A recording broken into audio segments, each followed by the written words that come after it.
On your Android phone, open a browser and open this website photopea.com. So make sure the website link is photopea.com. Once you are in this website, you don't need to create an account. Just tap on File, tap on Open,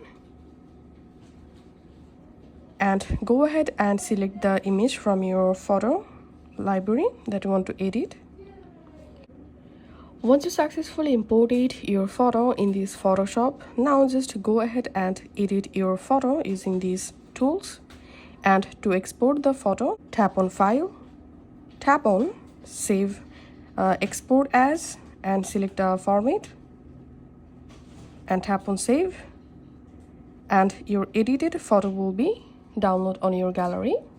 And here, if you want to create a shortcut for this Photoshop app, then all you have to need, tap on this three dot, and here just tap on Add to Home Screen, Install,